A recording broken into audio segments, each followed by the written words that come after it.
At 9:47 in the morning on March 18th, 1945, Private First Class Danny Reeves hid in a hole of the ground 200 yards away from German soldiers near the Ruhr River. He was watching 3 enemy shooters who had trapped his entire group of soldiers. 47 men were stuck with no big guns to help them, no airplanes to protect them, just empty, open land and 3 German rifles that had already killed 6 Americans that morning. In the next 8 minutes, Reeves would use a trick so dangerous and different that his commanding officer would threaten to punish him in military court right before asking him to teach it to every combat engineer in 3rd Army. The coal mines of Scranton, Pennsylvania, don't teach you much about military rules, but they teach you about working under pressure, about thinking fast when the roof is falling down, about doing what works instead of what the instruction book says. Danny Reeves learned those lessons at 14, following his father into the dark coal mines every morning before school. By 16, he could set up explosives with his eyes closed, figuring out how much powder to use and how long the fuse should be just by touching it. The mine boss called him reckless. His father called him efficient. The difference was Danny understood that sometimes you had to break the rules to keep men alive. He joined the Army 3 days after Pearl Harbor, turned 18 while training at Fort Belvoir. The Army looked at his mining experience and made him a combat engineer. It seemed to make sense. Except the Army's rules for mine warfare had been written by men who'd never crawled through a collapsed mine shaft with only 60 seconds of air left. The instruction book said mines were defensive weapons. Plant them in fields. Mark them on maps. Create barriers. Wait for the enemy to walk into them. Danny saw men die following those rules. February 12, 1945. Sergeant Mike Brennan led a group of soldiers to put down a minefield outside Duran. Perfect placement, proper spacing, everything by the rules. German bombs started falling while they worked. Brennan got hit by sharp pieces of metal through the chest. He died in the mud with a mine still in his hands. The field was only half finished and useless. February 23rd. Corporal Jimmy Hayes tried to clear a path through German mines for soldiers moving forward. Standard procedure. Feel around with a bayonet. Mark each mine. Remove them one by one. A hidden mine exploded under his knee. The medics found pieces of him scattered across 40 feet of frozen ground. March 3rd. Private First Class Tommy Sullivan got orders to plant anti-personnel mines along a tree line. He argued with Lieutenant Mackey, said the Germans would just go around it, that they needed something that could move, something more aggressive. Mackey told him to follow the rules or face charges. Sullivan planted the mines. Germans went around them 6 hours later and took over the position. Sullivan got shot 3 times in the back trying to retreat. Danny knew Tommy. They'd slept next to each other since Normandy. Tommy showed him photographs of his kid's sister every single night. Talked about opening a car repair shop together after the war, fixing Fords and Chevrolets in some quiet Pennsylvania town. After Sullivan's death, Danny stopped sleeping much. He started watching the German positions differently, not through a military lens, but through a miner's lens, studying angles, figuring out risks, seeing opportunities where the instruction book saw nothing. The problem was simple. American mine tactics stayed in one place. Plant them and hope the enemy walks into them. But the Germans were smart and experienced. They spotted minefield patterns. They went around them. They sent out teams to check ahead. They adapted faster than American rules could. Danny saw a different solution. Mines didn't have to be defensive. They could be offensive, aggressive, and movable. But saying that out loud would get you laughed at or worse. He tried once after Sullivan's death. Captain Rhodes was checking their position, and Danny approached him carefully, respectfully, explained that mines could be used during active combat, used to target specific enemy positions, delivered in ways the Germans wouldn't expect. Rhodes looked at him like he'd suggested giving up. Private, mines are defensive tools. We plant them according to field manual rules. If you have concerns about how we use tactics, take them up with someone who cares about your opinion. Dismissed. That was the end of that conversation. But Danny couldn't let it go. Every patrol, every advance, he saw situations where a well-placed mine could break an enemy position faster than an entire group of big guns. Bunkers that were impossible to go around. Machine gun nests protected by overlapping fire. Sniper positions too far away for grenades, but too close for bomb teams to risk. The rules said mines were placement tools, defensive weapons. You dug them in, marked the map, and forgot about them until somebody stepped wrong. Danny knew there was another way, a dangerous way, a different way, a way that would probably get him court-martialed. But after watching Tommy Sullivan die for following the rules, Danny had stopped caring much about regulations. The problem was figuring out how to do it without getting killed in the process. He started experimenting in quiet moments, not with live explosives. He wasn't crazy, but with weights and distances, testing theories in his head, working through the physics. How much weight could you throw accurately? What kind of spin would keep it stable? How would you time the fuse? The M1 anti-tank mine weighed 20 pounds. Too heavy for any kind of distance throw.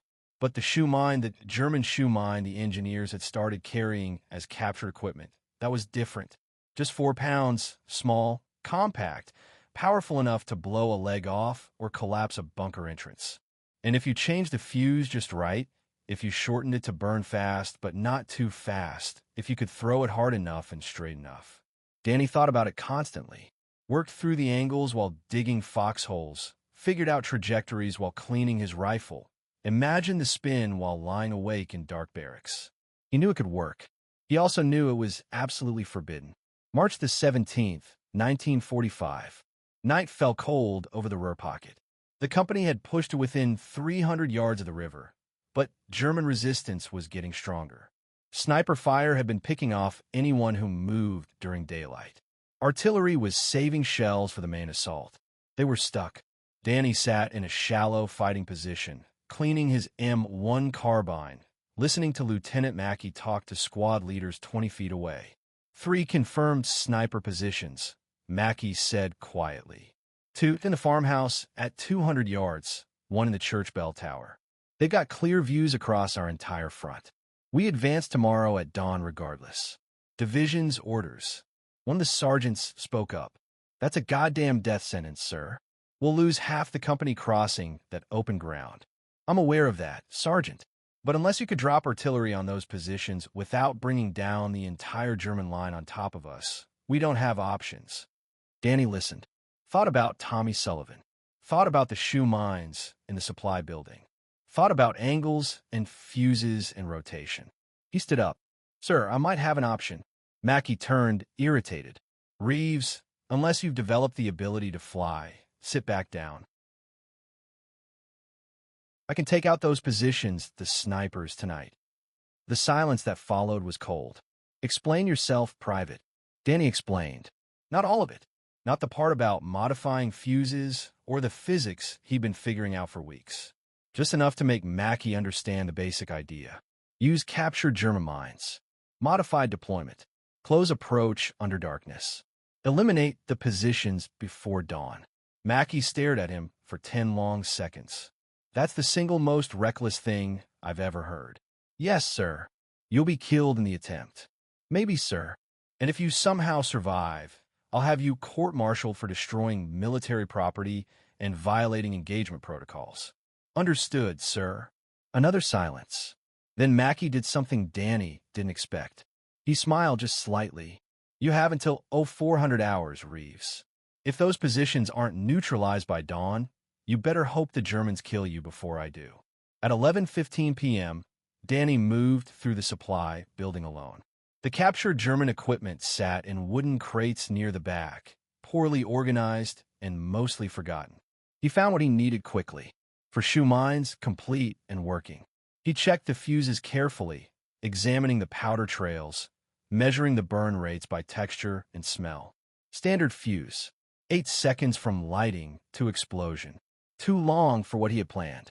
The mine would hit the ground before it exploded, might roll away, might bury itself in mud and waste the explosive charge. He needed 3 seconds, maybe 4. Just enough time to throw hard, watch it fly through the air, let it explode on impact, or just before. Danny pulled out his wire cutters. The rules were clear. Never tamper with explosives. Never modify fuses. Never adjust explosion systems outside of authorized engineering buildings with proper supervision.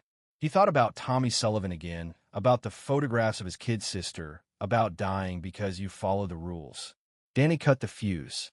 The work was delicate. One wrong move, and the mine would explode in his hands. But his fingers remembered coal mine explosives. Remembered setting blasting caps in darkness with water rising around his boots. He shortened the fuse precisely, measuring by feel, crimping the lighter tight. 3 seconds. He tested the weight. The balance felt right. He modified all 4 mines the same way. Took 20 minutes. His hands were steady the entire time, covered in powdered dust and grease. When he finished, he wrapped each mine carefully in cloth, placed them in his pack, and walked back to his position. Nobody saw him. Nobody asked questions. At 2:30 a.m., Danny crawled forward alone. The German positions were quiet. Occasional movement in the farmhouse windows. Nothing from the church tower. They weren't expecting an attack during darkness. Why would they? Americans didn't operate like that. The ground was soft from recent rain. Every movement made noise, cloth against grass, equipment shifting, his breathing loud in his own ears. He moved slowly, painfully slowly, using every ditch and shell crater for cover. The air smelled like wet soil and distant smoke. It took 40 minutes to cover 150 yards.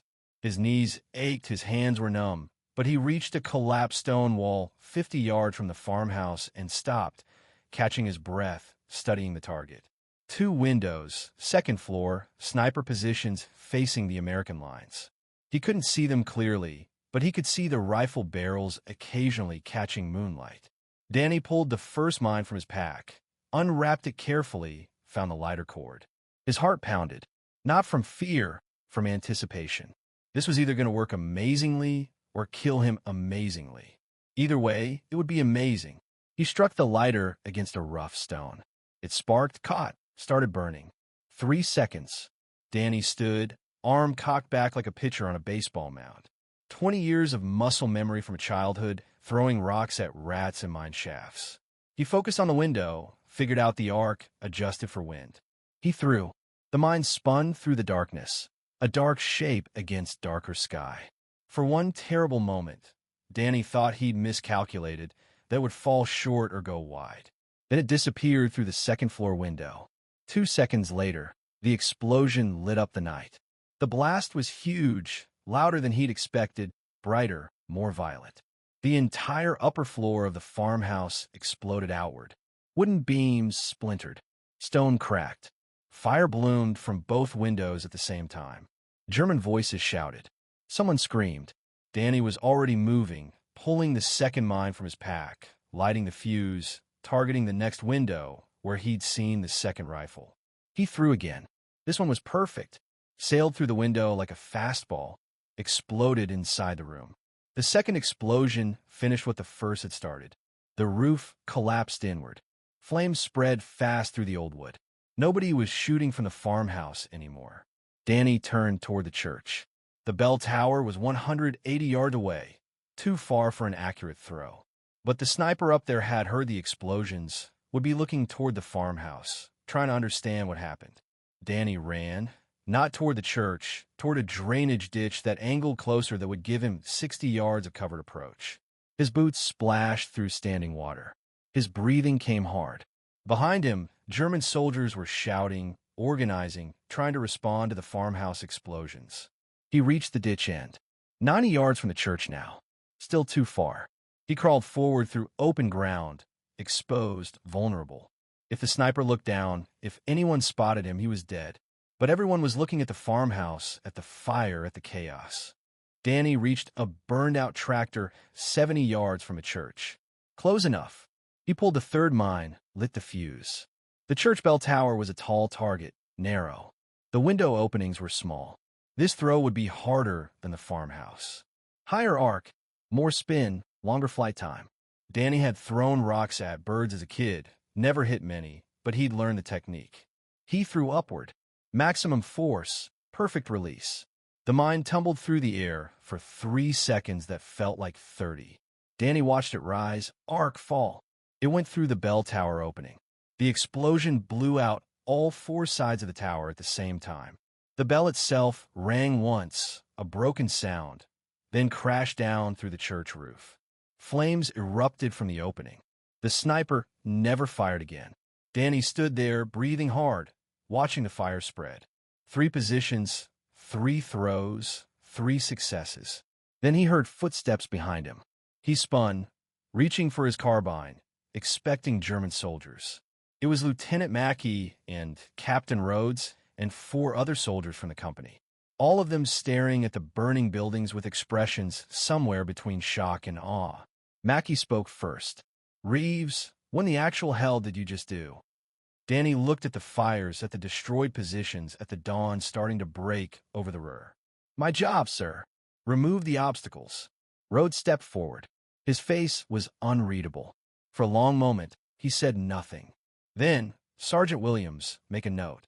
Private Reeves is to report to battalion headquarters at 0700. We need to discuss his methods. Danny's stomach dropped. Here it came. The court-martial, the charges, the punishment for breaking every rule. But Mackey was grinning. Actually grinning. "Begging the captain's pardon, sir. But I think what Private Reeves needs is a medal and a teaching assignment." Rhodes looked at Mackey, then at the fires, then at Danny. "We'll discuss that at headquarters." Dismissed. At 9:47 a.m., exactly as planned, the company advanced across the open ground toward the Ruhr River. Not a single shot was fired from the German positions. The snipers were dead. The positions were ash. 47 men crossed safely. 0 casualties. Danny walked with them, his mind already racing ahead to the meeting at headquarters, to whatever consequences were waiting. He thought about Tommy Sullivan, about the garage they'd never opened together, about photographs of a kid sister Danny would never meet. He'd broken the rules, violated doctrine, risked court-martial, and he'd kept 47 men alive. That felt like a fair trade.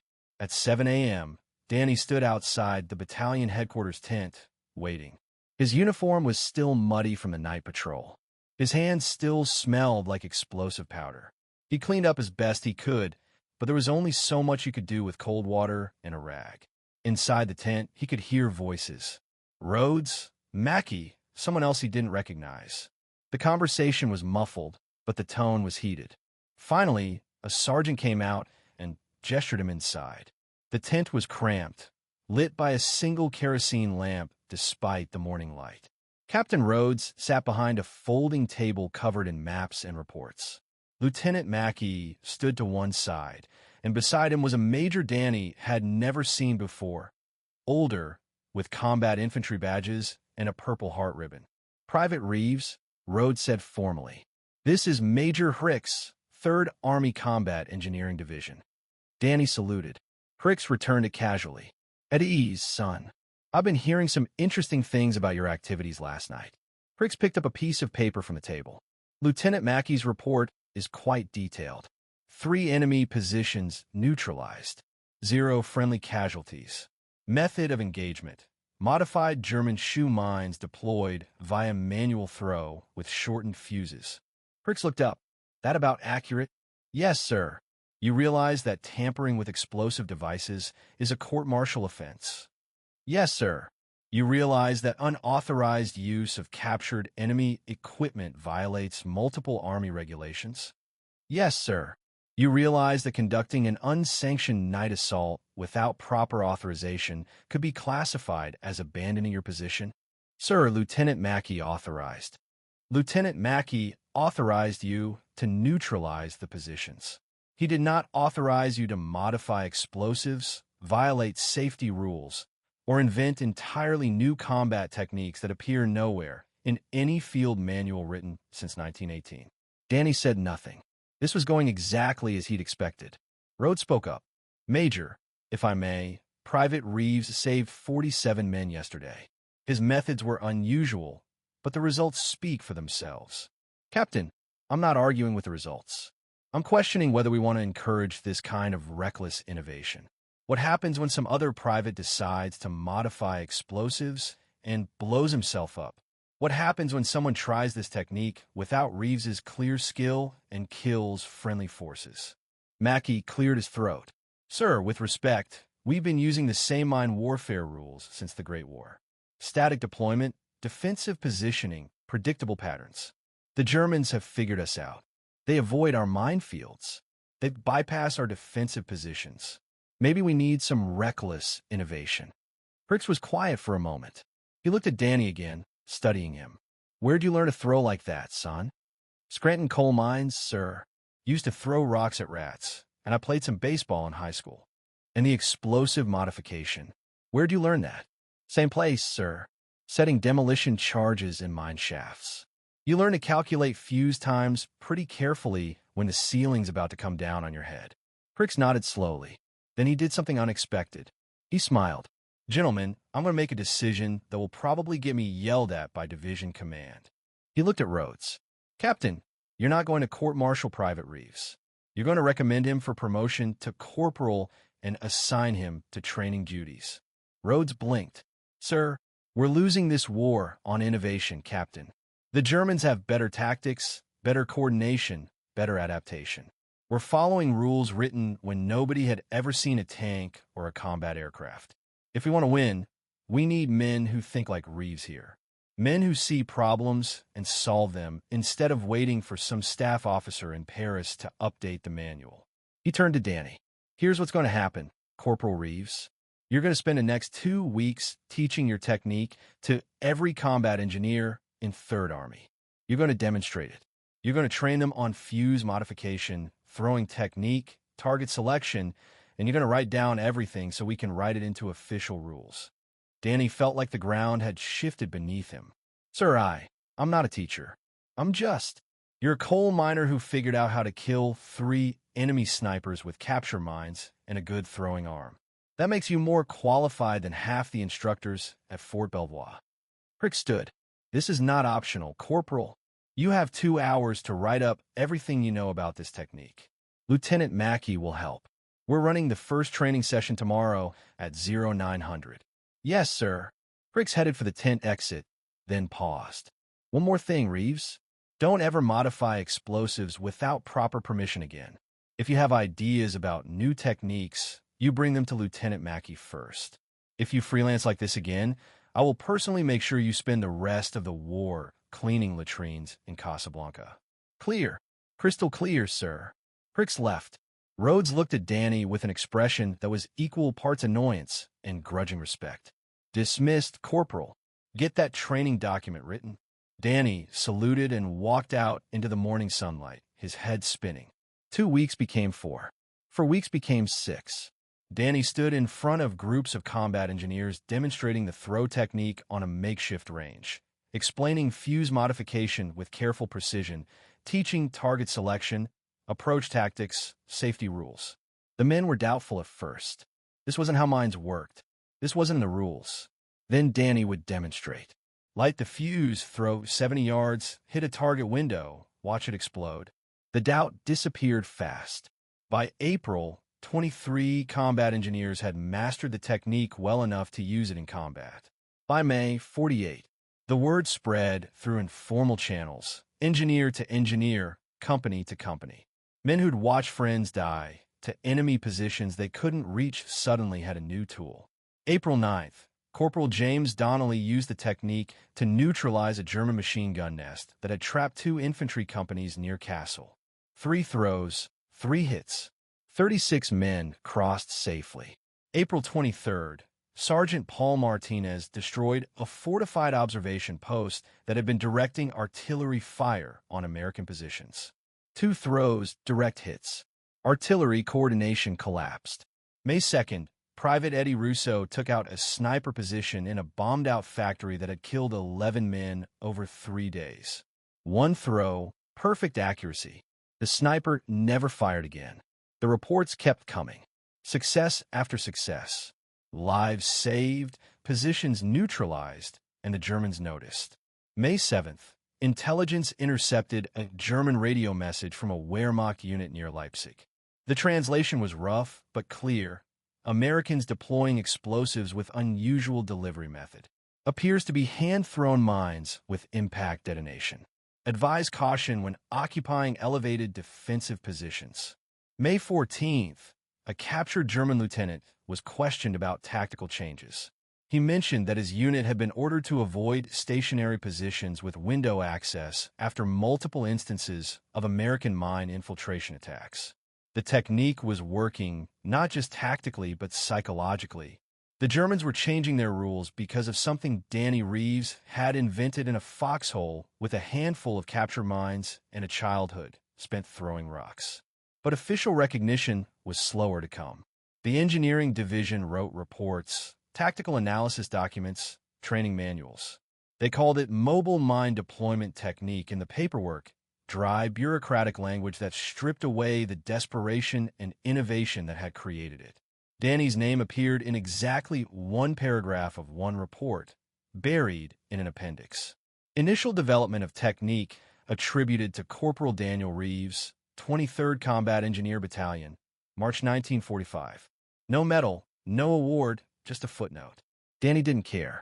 He'd stopped caring about recognition somewhere around the time Tommy Sullivan died, following the rules. May 8, 1945. Germany surrendered. The war in Europe was over. Danny stood in a dusty French town square with the rest of his battalion, listening to the announcement over a crackling radio, watching men celebrate and cry and get drunk on liberated cognac. He thought about Tommy Sullivan, about the garage they'd never opened, about all the men who'd lived because Danny had decided to break the rules one night near the Ruhr River. The celebration felt hollow somehow. Victory was good, peace was good, but it didn't bring anyone back. In June, the demobilization started. Points system, length of service, time in combat. Danny had enough points to go home by July. Before he left, Major Hicks found him one last time. Heading back to Pennsylvania? Yes, sir. Scranton. Got a job waiting at the mine. You ever think about staying in? Army could use more men like you. Men who think different. Danny shook his head. I've done my part, sir. Time to go home. Hicks handed him an envelope. Your discharge papers and something else. Inside was a single-page letter on 3rd Army letterhead. Official award for innovative tactical development. Doesn't come with a medal, but it's in your service record. Might help if you ever need to prove you were more than just a coal miner with a good throwing arm. Danny read it once, folded it carefully, put it in his pack. Thank you, sir. Thank you, Corporal. You saved a lot of lives. That matters more than any medal. They shook hands. Danny walked away, heading toward the transport trucks that would take him to the coast, then home. He never saw Major Hicks again. Danny Reeves returned to Scranton in August 1945. The mine gave him his old job back, blasting foreman, same as before the war. The pay was decent. The work was familiar. The darkness underground felt safe after years of open combat. He didn't talk about the war much. When people asked, he'd say he was a combat engineer, did some demolition work, came home in one piece. That was enough.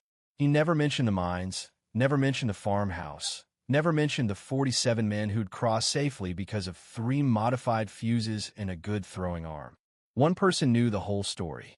Lieutenant Mackey, who'd become a friend during those training weeks. They exchanged letters for a few years. Mackey wrote about teaching engineering tactics at Fort Belvoir. Danny wrote about coal seams and blasting schedules. The correspondence faded eventually, as these things do. In 1947, Danny married a girl from Wilkes-Barre named Catherine. They had 3 kids. He taught them to throw properly. Rocks at targets, baseballs at strike zones. Never told them why he cared so much about technique. In 1952, the Army published an updated field manual for combat engineers. Section 7, subsection C, detailed offensive mine deployment techniques. The text was clinical, precise, stripped of personality. It mentioned accuracy requirements, fuse modification procedures, safety rules. It didn't mention Danny Reeves. He wouldn't have cared anyway. He was too busy raising kids and setting demolition charges and living a quiet life in a Pennsylvania coal town. The technique spread beyond the Army. In 1954, Marine Corps combat engineers adopted a modified version for Pacific operations. In 1958, it was included in NATO training rules. By 1960, it was standard practice for combat engineers in 17 countries. Nobody remembered where it came from. Nobody cared about the coal miner who'd invented it in a foxhole while his friends were dying. That's how innovation actually happens in war. Not through committees, not through generals, through corporals who get angry enough to break the rules, through miners who bring civilian skills to military problems, through men who decide that saving lives matters more than following rules. Danny Reeves died in 1994 at 71 of lung cancer from 49 years breathing coal dust. His obituary in the Scranton Times mentioned his service in World War II, his work in the mines, his 3 children, and 7 grandchildren. It didn't mention that he'd invented a combat technique that saved hundreds of lives. It didn't mention the farmhouse or the church tower or the 47 men who crossed the Ruhr safely. It mentioned that he was a good father, a skilled blaster, and a man who kept his promises. That was enough. In 2003, a military historian at West Point was researching World War II combat engineering innovations. He found a report buried in the archives. Third Army, 1945, Tactical Analysis of Mine Warfare Developments. In an appendix, one paragraph mentioned Corporal Daniel Reeves. The historian tracked down the full story through old after-action reports, training documents, interviews with surviving veterans. He published it in a small military history journal under the title Innovative Tactics in ETO Combat Engineering. 43 people read it. One of them was Danny Reeves's grandson, who'd never known his grandfather had done anything unusual during the war. The old man had just been grandpa, quiet, kind, good at fixing things. Gone too soon. The grandson drove to Scranton, visited the cemetery, stood at the simple granite headstone that said, Daniel Reeves, 1923 to 1994. Beloved father and husband. He thought about 47 men crossing a river safely, about 3 perfect throws in the darkness, about rules broken to save lives. He didn't add anything to the headstone. It was fine as it was. Some men change wars quietly. Some innovations spread without fanfare. Some heroes die without recognition. That doesn't make them less important. It just makes them honest. If you found this story interesting, please like this video. Subscribe to stay connected with these untold stories. Leave a comment telling us where you're watching from.